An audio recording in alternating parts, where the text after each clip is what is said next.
All right. So I guess now you understand what the plan was. Absolutely. At Colts Law, we talk Indianapolis Colts football. We're going to stick to what we know, fundamentals and technique, 1% better every day.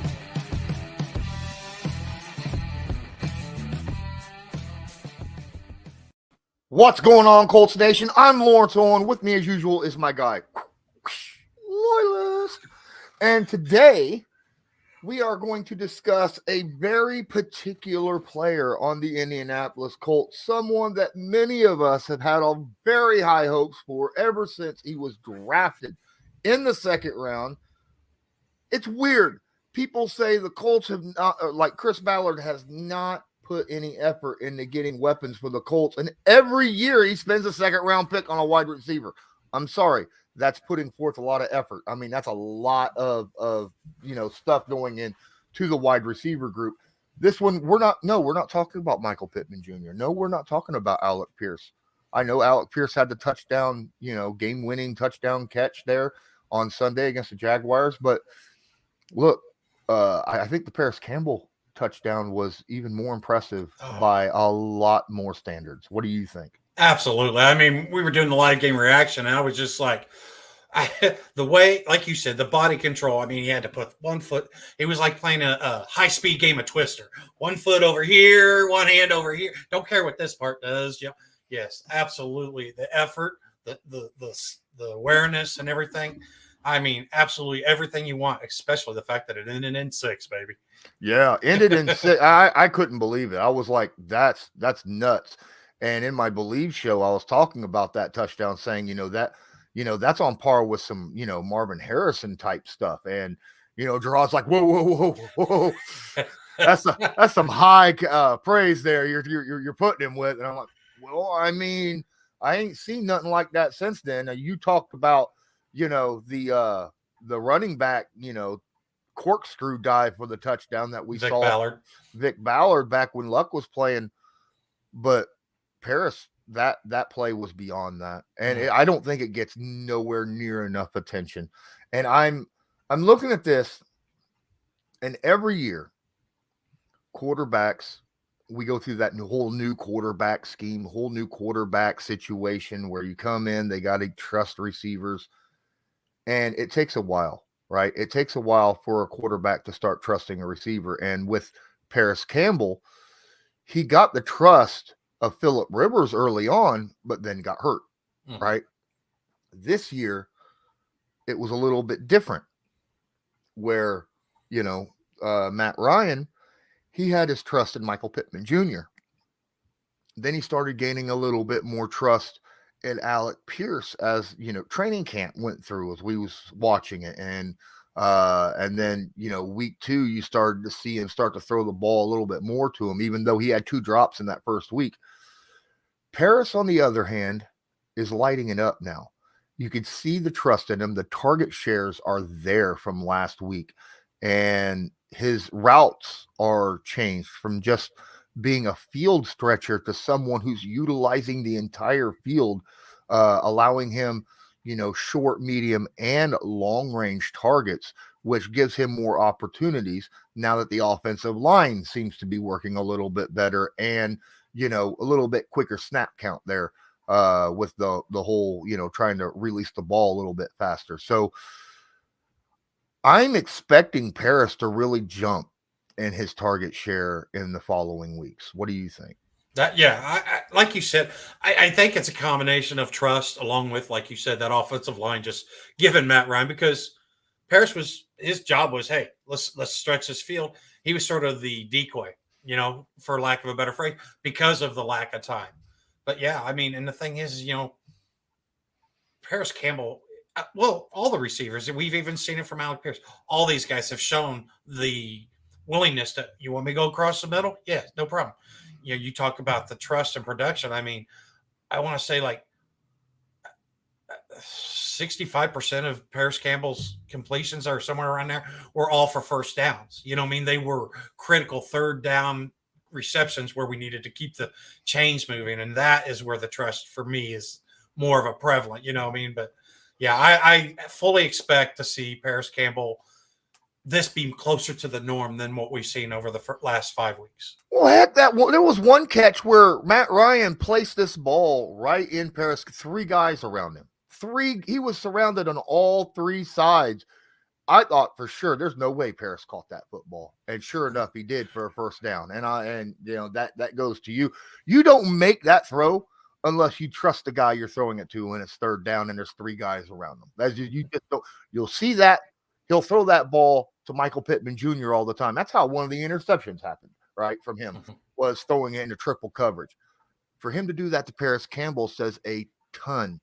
And I am really liking where this is going, because let's talk about his speed, route running, acceleration. This man is 9th in the NFL total tight ends, running backs, wide receivers at separation in the NFL. All right. At separation. 9th in the NFL. Right. That's pretty darn good. Over 4 yards of separation per route. 4 yards. That's nuts. Yeah. And like you said, these guys getting the separation and stuff, this offensive line giving a little time. And you know what? Honestly, I feel like listening to Parris talk and stuff after the game. Yeah, the coaches, are building confidence. Matt Ryan's building confidence. I think Parris Campbell's building confidence. As crazy as that sounds, you can believe in yourself, but you still keep getting knocked down, and you start guessing yourselves or wondering, what's going on. But Parris Campbell is honestly, it just seems like he's gotten more comfortable and more confidence. I mean, on Twitter today, he sat there or yesterday or whatever it was, you sat there and see these very confident tweet, they need to quit messing with us and stuff like that. And that is awesome, because that is just going to, snowball, because that's where these young athletes really get their numbers and stuff growing. It's just, like I said, it's a whole group is finding belief in themselves, including Parris. Well, I'll tell you what, Parris Campbell, Alec Pierce, Michael Pittman Jr., those are 3 really good wide receivers, in my opinion, what the Colts have. And I've been saying that all year. I've been saying since training camp, since we was going, and everybody's like, we need to go sign a vet receiver. And I'm like, I think we have talent. We just, they just need a shot. They're just inexperienced. That's the problem, right? Yeah. Kylan Granson, he's 5th in the NFL in yards of separation, like 4.5 yards of separation per route. It's stupid how good he is. Jelani Woods, every time you throw him the football, he's coming down with it with a big play, whether it's a touchdown or a 27-yard first down or something like. The Colts have got great targets. I mean, when our 4th running back has 10+ catches, okay, and over like 100 and some yards of total production, and he's your 4th running back, we're deep in the talent pool on offense. We were just being held back by that offensive line, right? So this is a situation, in my opinion, where this is fixed. Our defense is damn good. Little bit of abjuration this past week in the run defense. But after going over some film and talking to a few guys, when I say guys, I'm talking about players on the team and what they're, discussing about it. That's easily fixed. That's just a few mental errors on their part, right? Where that happens. So you get an offense that can move the ball the way they did against a good Jacksonville Jaguars defense, mind you. With a defense like ours, we could beat anybody in the NFL. Oh, 100%. And like you said, this receiving core, and when I say that, I'm talking about running backs, tight ends. I mean, guys, we didn't even have Naheem Hines. We didn't even have JT this last week, So this plan, I love the picking up the no huddle and stuff, and keeping the defense out there on the field. But man, these guys can sit there and interchange with each other with no fear. And that's saying something. Shout out to Alec Pierce. Now we're starting to see, we always knew he was going to be outside the numbers kind of guy, but now we're seeing across the middle and stuff. He's finding himself very interchangeable with Michael Pittman Jr., with Parris Campbell. Like I said, they still have more to prove to become, quote, the proven catching core. But you know what, guys? If this continues, and our offensive line gives Matt Ryan just a little bit of time. I mean, he's not, it wasn't a massive improvement because there were still holes in that offensive line play. But between speeding up the reps and then also getting that ball out, to their open receivers, this is our strength. We're going to have a very wide open offense. Oh, you're going to take away Parris Campbell. Okay, well, Michael Pittman Jr. Oh, you want to take away Michael Pittman Jr. You still got to worry about Alec Pierce, Kylan Granson, Miley Cox. Oh, and we haven't even mentioned Jelani Woods. I mean, when he's on the field, you might as well it's a 50-50 on whether it's going to be a touchdown or not. So I'm very pleased with what glimpse we got to see because you and I, we saw this going to training camp. We saw Parris Campbell balling out. We saw these guys balling out. And the thing was now we're seeing it when it matters. And that's awesome. Okay, so here's the thing. We're 11 minutes in. I just want to let you guys know. So yesterday I saw the all 22. It dropped for me. I started to look at it. And then today I was like, I'm going to make my film room this morning. Got on there, gone. My subscription ran out. I don't have enough money to renew it. So that's the reason why this little thing here is going across the bottom of the screen, the donations. If you want to use that, or the link is directly in the description of the video. If you have a few extra bucks you want to donate so that I can get back my all 22, so that I can continue making film rooms week after week for you guys about what I see, I'd really appreciate it. Every dollar helps a ton, and I appreciate each and every one of you. Thank you so much. But what I did see from the film yesterday before the all 22 was taken from me and my subscription ran out, not only the offensive line played much, much better. Okay. Much, much better. All right. I'm going to say this right now. All right. I'm not saying they were perfect by any stretch. Every player on that offensive line made mistakes at some point in this game. Even Quentin Nelson made mistakes in this game. Watch it, sir. Watch it. Dennis Kelly played better than anyone. Well, I thought Ryman played pretty darn good until Kelly came in. I really did. Okay. I think it was more of still trying to give Ryman, so many snaps in a game. And then when Dennis Kelly was playing well, they just decided to keep him in. Right. That's what it looked like to me. If you got someone that's going to play well at this point, you might as well just, not take a chance of having your future get hurt. Right. Because Dennis Kelly is not going to be our future because he's kind of, up there in age. And then Pryor going to right guard, massive improvement over anyone else that's played the guard position. Did he have mistakes? Absolutely. He gave up 4 pressures in this game, failed on 2 run blocks, gave up 2 quarterback hits. That's including, in the pressure. So 4 total pressures, 2 of those resulting in hits. But he still played better than Pinter ever did at that guard position this year. Better than I'll say better than Fries did in that limited amount of time that he played. There against the Titans. Yeah. Yeah. He played better than Braden Smith did at guard, the week before. So I really think that if Pryor can continue to play adequate at that guard position, then we'll be fine. Because you talked about how we sped up a little bit in the passing game. Mm-hmm. His average time to throw only dropped 0.2 seconds. He went from 2.8 seconds per pass to 2.6. But that 0.2 seconds, and with that added little bit of extra time to throw, gives Matt Ryan all he needs. 2.6 seconds is enough time to get that ball wherever you need to go. If the offensive line can hold that long, this offense with Parris Campbell really starting to show up, I think could be absolutely fantastic. Absolutely, especially with what you were talking about earlier, with the separation that Granson and Parris Campbell and all these guys are getting. And real quick before I go any further, guys, please make sure you smash that like, hit the subscribe if you're not already subscribed, and make sure you ring that notification bell. That way you're notified next time we go live, because you know how we do it, guys. Every once in a while, we'll just throw up a surprise for you. But yeah, like you said, running with this offensive line going into next week. The only question I have looking at that is, think about where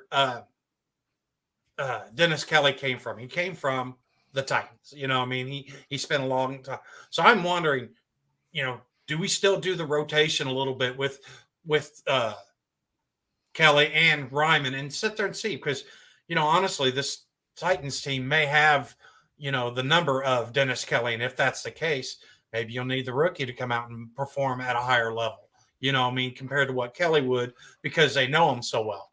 And as far as with Pryor, like you said, even that game-winning touchdown, okay, Pryor, that was a much longer developing route, but Pryor still, his guy is the one who was at the feet of Matt Ryan, but yet it was still enough time, and he had a clean throw lane, and that's all you can ask for. Okay, I guess you'd ask your quarterback not to get a low hit, but outside of that, that's really all you could hope for in that situation. Absolutely. And it's not like, that never happens ever in the NFL. Quentin Nelson, that was one of the reasons why we lost Jacoby Brissett for 3-4 games, was because he got beat and pushed back into the quarterback, by someone we're facing this week. Oh, Jeff Simmons, monster. Basil, hey, he says, how long before you get your all 22 back? As soon as I'm able to draw up enough money in donations to be able to get it. It's $79. And it's what I need for donations. So I don't expect anyone to drop $80 in donations, but every dime helps with that. And I would appreciate if anyone has a few extra bucks to throw in my way to help me get to that. I would much, much appreciate it. Easy says they said it was an average of 2. I messed that up. Okay, on Twitter, I posted the 2.4 seconds thing, and that was a mistake of mine.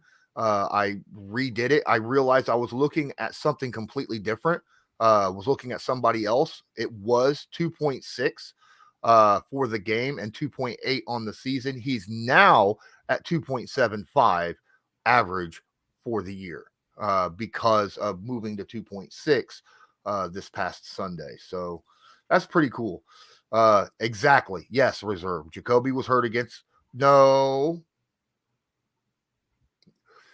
His original knee injury was hurt against the Titans when Jeffrey Simmons pushed Quentin Nelson back and Nelson ended up into Jacoby. He missed the Pittsburgh game as well. He tried to come back, and I think he got hurt again. And then, I think it had something to do with his knee. And we had to put freaking Mr. Throw all the interceptions in, who, now went back to New England. Thank you, God. But yeah, when you can drop back for 58 attempts and have 0 sacks, guys, we've said it, just give this man time. And what do you know? 72% completion on those 58. That's outstanding. Now, Matt Ryan today, you heard him in the press. He's like, look, guys, okay, we're not going to throw it 50 plus times every game. But the thing is to know that you got that in your toolkit, to know that you have a quarterback who can keep it together with the right amount of time and have, be that productive. And like you said, with this defense and this special teams unit, outstanding. And the thing is, I don't know if you guys realize, we're literally one kick during the first week. We were one kick during the first week from being the number 2 team in the NFL right now. The Buffalo Bills would be, because the AFC, not NFL. Yeah, that too. Sorry, you're right. In the AFC, that is the NFL. The NFC don't matter. No, tell that to the Giants and the Eagles. Exactly. But my point is, we're literally one kick away from being the number 2 team in the AFC right now. That's insane. Everybody's like, including me, we're like, hey, I'm glad the AFC South so bad. Guys, right now, the AFC, outside of a couple teams, we're just beating each other up out here. Fortunately for the Colts, we're in a very advantageous situation, especially this game this week against this team. I mean, they're in front of us right now, but we get that tiebreaker in there, and we also get to have the opportunity to put them behind us in its own right. I mean, as bad and as winky or wonky or whatever you want to call it this season, start to this season as, not only do we have everything that we want in front of us, but we honestly are in good. I mean, not great, but we're in good position to accomplish those things as long as we can get this W this week coming up. Yeah, there's a lot of questions rolling right now into the chat, and we are going to get to that in just a moment. I just want to remind everybody that, hey, this is a great time in the NFL. We are literally next week, we have a chance to be the lead in our division, right? If we beat Tennessee, we lead the division. That's going to be absolutely fantastic. And I think one of the big keys to that is continued success at that pass pro. Whether Jonathan Taylor comes back or not, whether Naheem Hines comes back or not, we need to be able to successfully throw the football. And I think as long as, the trust between Matt Ryan and his three receivers, especially the two that, he's been slowly building over the year between Alec Pierce and Parris Campbell, that can help a ton, because Parris Campbell has skill sets that no one else on this team has. Mm-hmm. Nobody. His skill sets are so rare that most teams don't have a guy like that, right? Yeah. Most teams don't have a 4.2 sprinter that is 6 foot tall. That is a rarity in the NFL, okay? And this guy's gotten very good at route running, able to use his speed in such, with his speed and his acceleration, from what I have seen on tape, he makes that first cut and there's your 4 yards of separation instantaneously. So my thought is, continue using Parris in those medium routes. Don't worry about the deep stuff so much, because if you could get him on an 8-yard in route, right? As soon as he makes that cut, throw the football 6 yards out in front of him, okay? Because he's going to get to the ball, and then it's yak time, baby, okay? That's how I see it. Absolutely. Throw to a specific part of the field. Mm-hmm. And the thing is you said that, we all know Michael Pittman Jr. is going to draw all kinds of attention. Understandably so. I mean, even last week, what was it? 13 out of the 16 targets, 134 yards or whatever. But now you got Alec Pierce on the other side, who's going to be drawing more attention, because they're not going to be looking at Alec Pierce going, oh, he's just a rookie. No, they're going to be like, oh, he's a guy. He's a guy we got to worry about. He's a guy that so now, okay, you've got all this attention on both your outside guys. And like you said, you've got a decent size, quick, agile, courageous. I mean, I was worried that Parris would go into this season really worried about getting hit or injured and stuff. He doesn't. He'll stick his nose in the middle. He's shown that he's willing to do that. And like you said, all that attention out there, Parris Campbell cutting across in the middle and stuff. How do you stop it? I mean, honestly, guys, how do you stop it? And then, once everybody's healthy and stuff, then you got number 28 sitting in the wings. I mean, this team, once they get everybody gelling and I want to see this offensive, I still want to see more from it. I mean, like I said, I think Pryor is our best solution at right guard, but currently, I still want to see and give him time. Granted, he has played guard throughout his career, but let's not forget, he's been left tackle and only left tackle all the way up till this point for the most part. I mean, I know they move him around a little bit in training camp, but he wasn't getting many. Right tackle last year, right? Yeah. He played right tackle last year, filling in for Braden Smith when he was hurt. And then he played left tackle from freaking, the beginning of the year on until like 2 weeks ago when they were like, oh, we're going to try you at right tackle again. And he sucked ass again. So Yeah, I'm done with Pryor. I'm sorry for interrupting you there, but man, wow, I'm done with Pryor on the edges. Keep him at guard and hope that he continues to grow. Yeah, because he does need to grow. But the thing is at least right now, he relieves some of the pressure from Ryan Kelly and Braden Smith. I mean, guys, Braden Smith had arguably his best game of the season this last game. Ryan Kelly, I'm a lot higher on Ryan Kelly than some people, but I mean, he's a proven commodity at that center. And I get it. Everybody's like, well, Danny Penner but my point is give these guys time to gel now. This is their week one. Okay. Last week was their week one. They understood who the five guys are. Now you just got to give them time to build that cohesion and stuff. And honestly, this offense is going to be so tough. Like we were talking during the offseason, what we thought we were going to get or hope that we would get in week one. Once again, the Colts are late bloomers, and we're starting to see it in week 5 and week 6. But now let's start rolling them. Let's start stacking up those dubs. Let's start putting a lot of pressure on the rest of this AFC. Yeah, because remember 4 years ago when Mark Lewinsky first came into the team, everybody was like, "Oh my God, he's the weak link. He's the right guard, but and he's going to have problems." He wasn't terrible, right? He was adequate. He wasn't, that guy. He wasn't the Ryan Kelly level or Braden Smith level or stuff like that. But he was adequate and got better year after year after year. That's what we're hoping from Pryor at right guard. Okay, he's adequate right now. Hopefully he continues to get better. And if not, hey, there's free agency. All right. There's the draft. You can pick up a good right guard for a 4th round pick. Okay. If you need to. So we'll see what happens. That is a good question right there, Basil, with the whole, is Pryor a bit too tall to be a long-term guard? Depends upon the quarterback we have. I don't think he's too tall for Matt Ryan. Matt Ryan's 6'4". He's good enough to look around him. So I think that's fine. Now, if we were, going to have Russell Wilson back there, I'd be like, no, you can't have Matt Pryor there. Can't have, no, he won't be able to see the entire right side of the field. Okay. Heck, if we had Russell Wilson, you don't even want Ryan Kelly at center because he's too tall. Yeah. I understand that Pryor's tall, but when you're 6'4", at least you could see over his shoulders. That's the important thing. Being able to see over the line's shoulders. Yes, the head is going to be in the way, but the head is not that big of a spot taking up.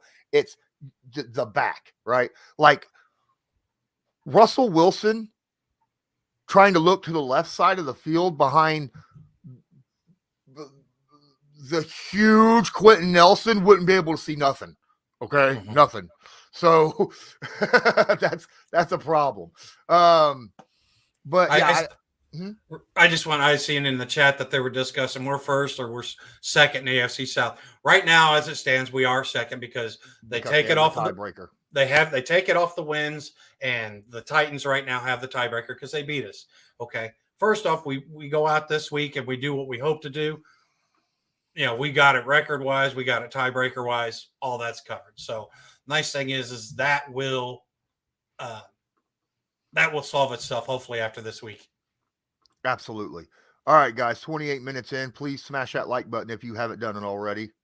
Hit subscribe if you're not subscribed. Tag that notification bell and make sure that you have all notifications turned on because obviously my Believe in Colts with Rodney McLeod and Gerard Powers dropping every Tuesday, Wednesday, Thursday of every week. And tomorrow we'll drop the preview for the Titans game. Don't forget, check out Newsbreak if you want to help support this channel for free. It's a free app. Pretty simple. And you can follow and check out more stuff. This video is sponsored by Newsbreak.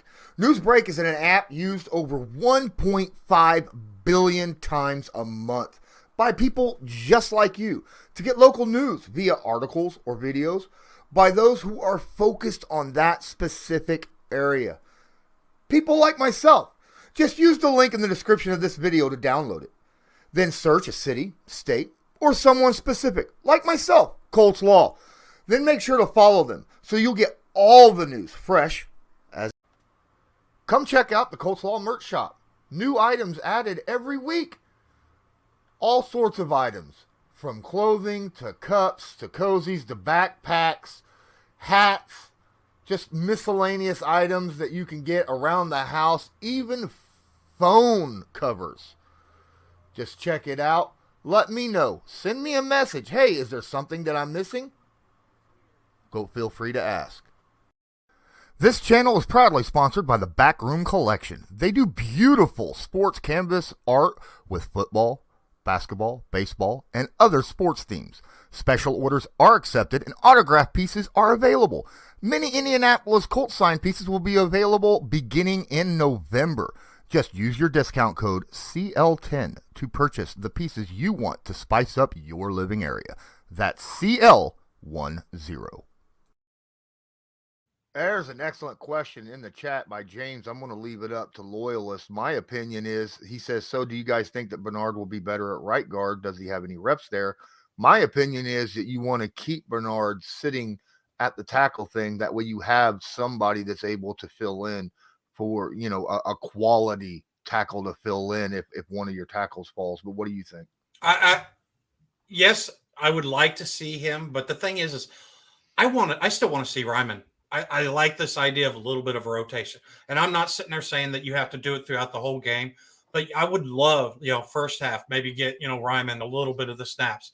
Like I said, who knows? Maybe we go out this week, and we find out that Dennis Kelly is going to get exposed by his former team.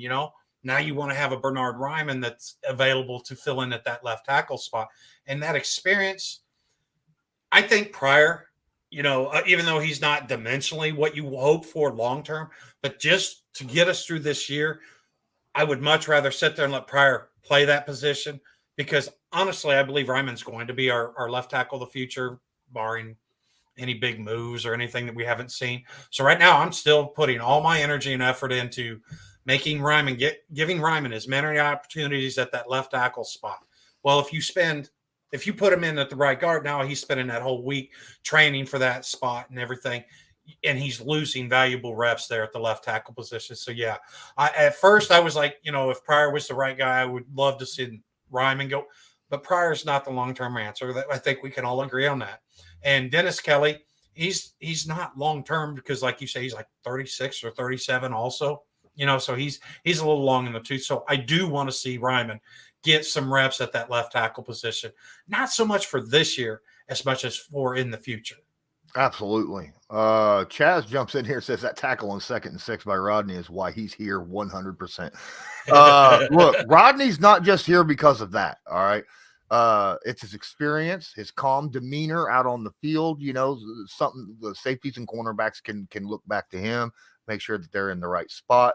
He's seen a ton, right? He doesn't get confused by lineups and things, and he's able to read things very well. I mean, he even talked about it on our show when we broke down the game, how that specific play right there, I asked him specifically about that play and how he knew to gun that and make that tackle on that swing, on that screen play. And he's like, I seen it prior and I was ready to go. I was like, surely they're not going to do this again. Yep. Okay, dummies. All right. That's pretty much how it said. Now, obviously, you could go check it out yourself because, he said it in his own words. But, yeah, I love having Rodney McLeod as my co-host over on Believe and Gerard Powers. They're both great information. But, yeah, what do you think? Now, obviously, this Friday, we're going to do our live stream where we're going to be breaking down the upcoming game against the Titans. Okay. But defensively, outside of four plays for our defense, I thought our defense played pretty damn good football, even giving up 20 of 22 passing.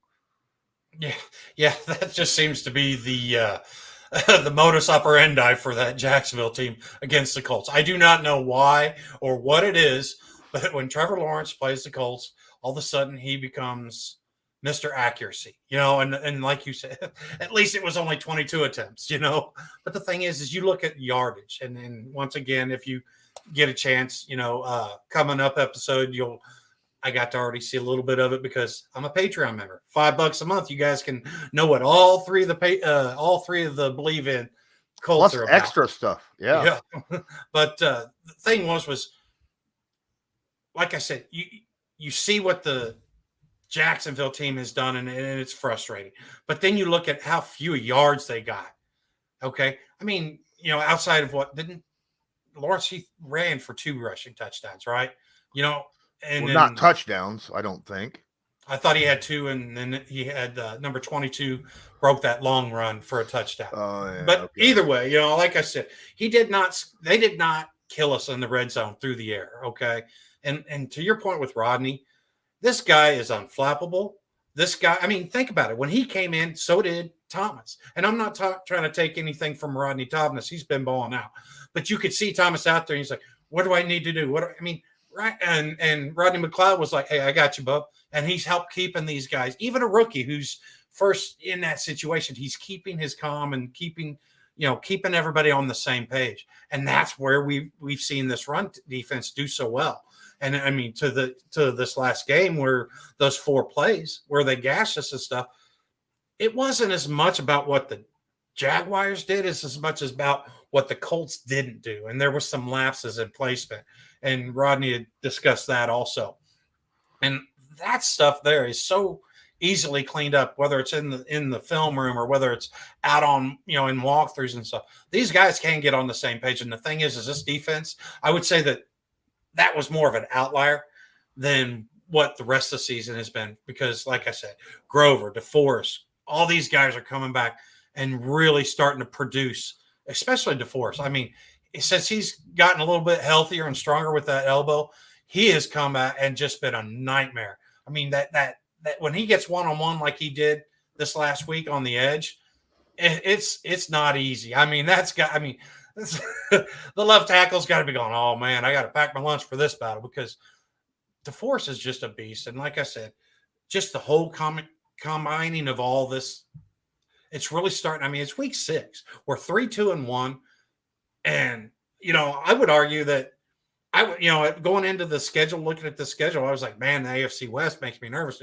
Well, guys, now I'm looking at the NFC East going, oh, wait, is this what we needed to be worried about more than the West? So it's nice to see these guys starting to get their rhythm and stuff. And I think that they're going to be able to produce at a steady pace. Absolutely. Now, there's a lot, like I said, there's a lot of stuff in the chat. If you want to help us out and get your question or comment in, for sure, feel free to use that donation link right there. That's scrolling across or at the top of the description of the video. We're using any donations right now to help get me back my all 22. Trying to pile up donations for the all 22. I need $80 to get that back so that we can start doing film rooms again. But it's just like a YouTube chat. You could use that, drop it in there, and we will bring that up immediately. Speaking of which, here's a great question, or not necessarily actually, yes, we're going to go with Nomadic Brian here. He says, is there an area in which you think the Colts should hunt for a trade? I let go of the veteran wide receiver thing as things look okay now. I've been in the, we don't need a veteran wide receiver this whole time ever since, preseason, but that's just because I was at training camp and saw. But what are your thoughts? If you had to go and get a trade right now, where would you go for a trade with? Well, I'm going to bring up another conversation to kind of add to that answer, and that's from Wyatt Law, because he says Chris Reed has been a healthy scratch all year long. And I get that, I really do. And the thing is you can get him fairly cheaply. I don't even know that it would, you might even be able to find a back end player, and stuff, because the thing is, if Chris Reed gets here, does he want to be here? That's my only question to that. But I would like to try to find, if I was to do something trade, because I do not want to give up any draft capital. I'll tell you that right now. We've got a quarterback situation that we need, in this team is going to need to probably, because they're going to have a good enough season that they're going to probably need to start combining some draft picks and stuff. So I want to keep as much draft capital as possible. So if I'm trading, it's going to have to be trade via player. I'm not really wanting to give up, but if we could find a more long-term answer, more proven long-term answer at that right guard spot, I would love that. But I look at the secondary and our linebackers and our D line, and I'm very ecstatic with what I see there. Our tight ends are starting to blow up, and so honestly, that's the only place I can look at. Is sit there and say the offensive line. Well, Braden Smith, like I said, had one of his better games. He's a proven commodity. Ryan Kelly, proven commodity. Quentin Nelson. We think we might have the guy for left tackle, so all that leaves for me is that right guard spot. Yeah, and look, I get that we have, Ballard has all these young guys that he thinks could fill in on those spots, like Will Fries and them, and Pinter. But look, we've seen Pinter. Okay, he plays okay at center, but that's different than playing guard. Mm-hmm. And he was grabbed because we needed a guard, and we still need a guard. If you want to keep Pinter as the backup center, I'm perfectly okay with that. Go ahead and let French go, because he doesn't play guard very well. He plays center pretty decent in my opinion, but he doesn't play guard well. Yeah. We need a guard. So if you want to make a trade, I go get a guard. Go get a guard off of some team. New England seems to do pretty good at producing freaking offensive linemen. I know a lot of you are sick and tired of hearing about how, we keep getting New England players, or did there for a while. But honestly, I'd be okay with anything from there. Or, you want to go get another guy from the Titans? I doubt we're going to make a trade with the Titans, though, during the season. I don't think that's going to happen. But, they are usually pretty good at creating depth across their offensive line. So that's good as well. Hey, Phantom, I appreciate the subscription. Appreciate you. Tom, I don't know that we have much value in that trade option there, my guy. Oh, my goodness. Wow. Yeah. We'll trade Strasser and might get a ham and cheese omelet out of it. All right. That's if we're lucky. Actually, Tyler, this past game, Matt Ryan he only got hit 6 times the entire game. He got hit 6 times out of 58 passes. That's incredibly good. Incredibly good. So like I said, again, they cut. They were talking about earlier. They were talking about the no huddle, and they didn't use the no huddle to hurry up and snap the ball. No, they used the no huddle to keep the other team's defense from changing out, and so that when they went up to the field, Ryan saw the defense and was able to make adjustments on time, right? Protection adjustments and stuff, which is something that, again, we were talking about the first 5 games going, he's not making proper adjustments right now. That no huddle allowed him to get to the line to see the defense and read it a little bit better and make those. So that would be awesome. That would be awesome. And even on a couple of those hits that he took, one that really sticks out to me is it was a big 3rd down pass to Parris Campbell right down the middle, and Matt Ryan had to walk up into the pocket, and then he got hit. Yeah. And just delivered a phenomenal throw. Guys, the window was tight, and Matt Ryan put that thing right where it needed to be. And the thing is, Parris Campbell, like we started with the show off, Parris Campbell not only, proved him, to be right and showing that confidence and stuff, but he was like, I ain't afraid to take this hit, because you could, watching it at live speed, I was like, who's he throwing it to? I didn't even see Parris Campbell because they were just swarming him so quickly. Yeah. Like I said, his time to throw dropped from 2.8 to 2.6, which is very, very good. That's more around the league average, 2.6, as opposed to 2.8, which is, bottom 5 of the NFL. But put this into consideration. Matt Ryan's time to throw on 58 passes averaged 2.6 on Sunday, 0 sacks. All right. And only got hit 6 times. Mm-hmm. That's impressive by an offensive line, any offensive line. I don't care. Because then you go and you look at Trevor Lawrence, who was the 2nd fastest last week. His time to throw was 2.1 seconds. Okay. And he got sacked 4 times. Okay. So that tells you how much better our offensive line actually played than what people are giving them credit for. And not to mention, I know, JT and Naheem Hines, I would argue, are both better than Phillip Lindsay in pass pro. Okay. Deion Jackson, he's shown the willingness, but he's still not JT because JT's just got more reps and stuff. But the thing is this pass protection, as long as this offensive line can figure it out, we're going to get better because of those two additions. Okay.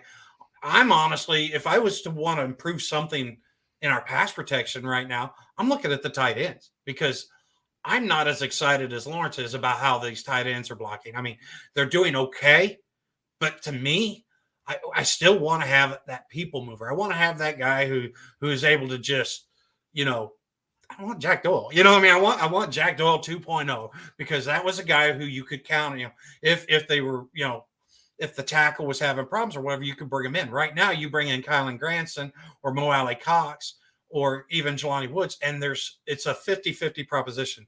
Sometimes they make great blocks, and then other times it's like, man, where you at, guy? You should have had that. So I believe that as this thing and the chemistry builds up and we get healthier, this pass pro is going to get better and better. Absolutely. Well, James, he says that they were playing faster and played no huddle.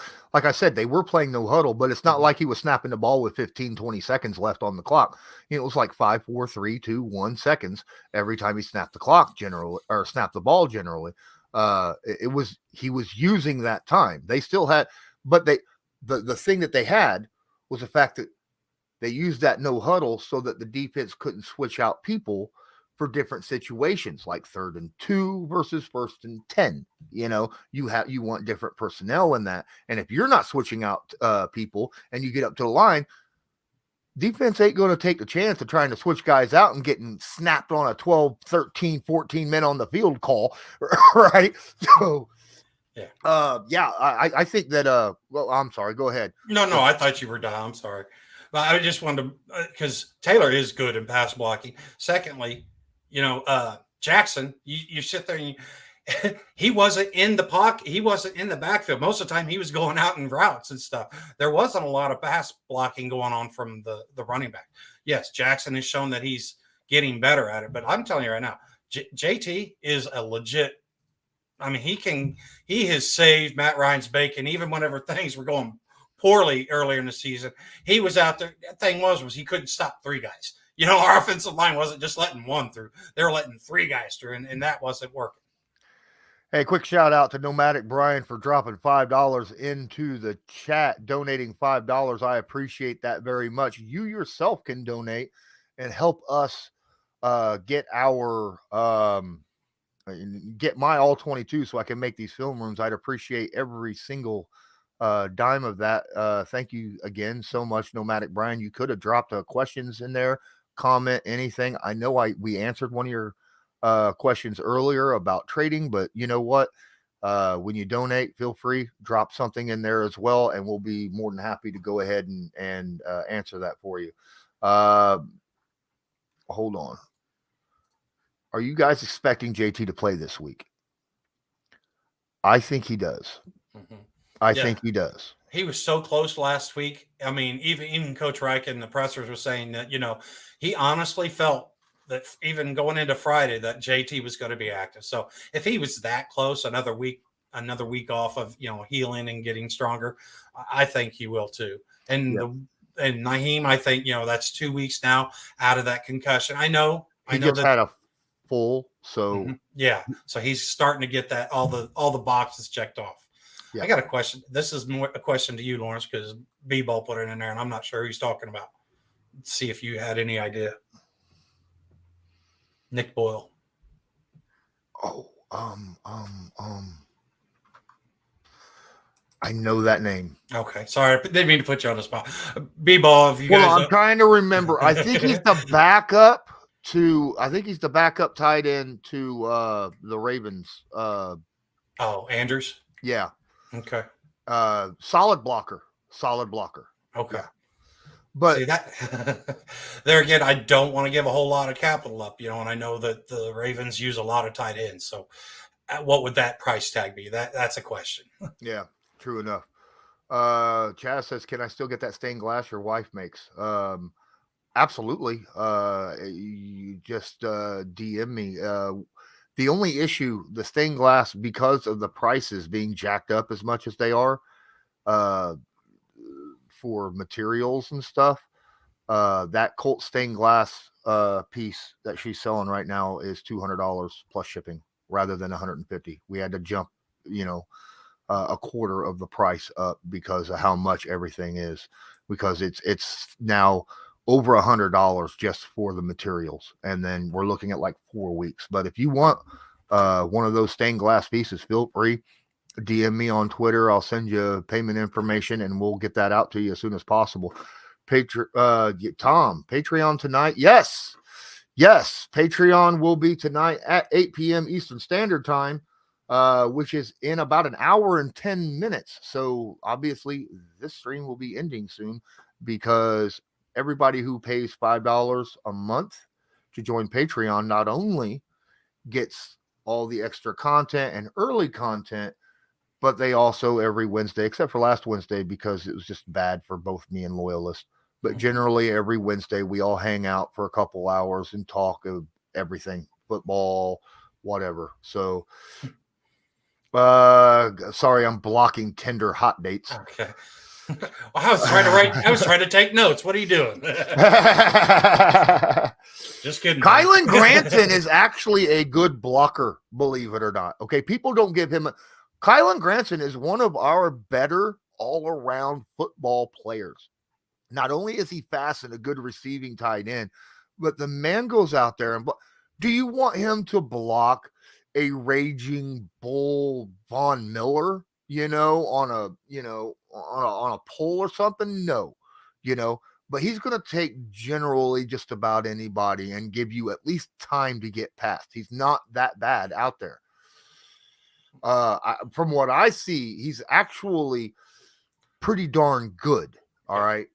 Yeah, I would sit there and say that there's not much fall off, because honestly, I feel like Miley Cox and his blocking this year is not to the level that we have seen in years previous. Okay. I don't know why that is.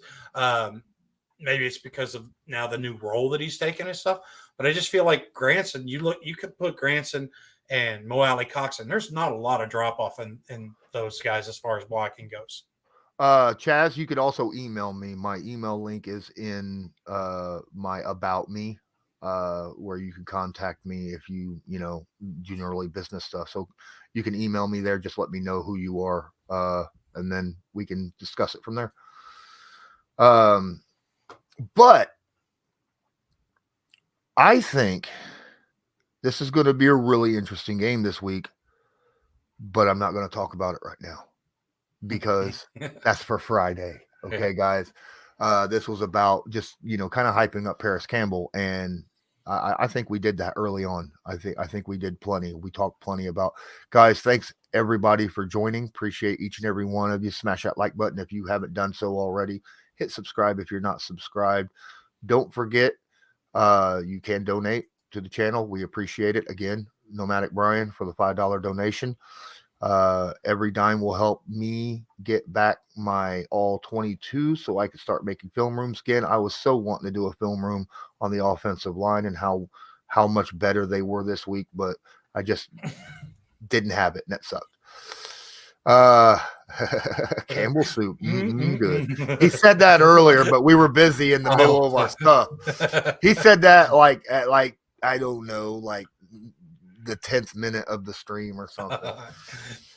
All right, guys. I think we're gonna jump out of here. Again, if you donate when we're not live, it will come back up. We will definitely get to it on the Friday live stream, because it shows up. We have people all the time donate when we're not actually streaming. So thanks so much.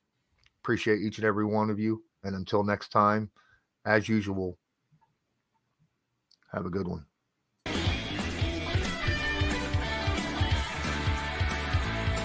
Just because a player's not a household name doesn't mean we can't make him a household name.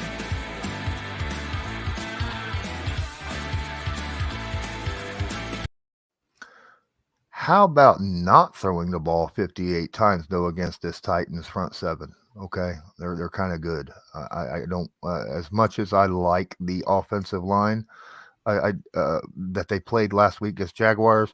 I don't want Jeffrey Simmons having 58 attempts at our quarterback. Okay. I'm just saying. Have a good one.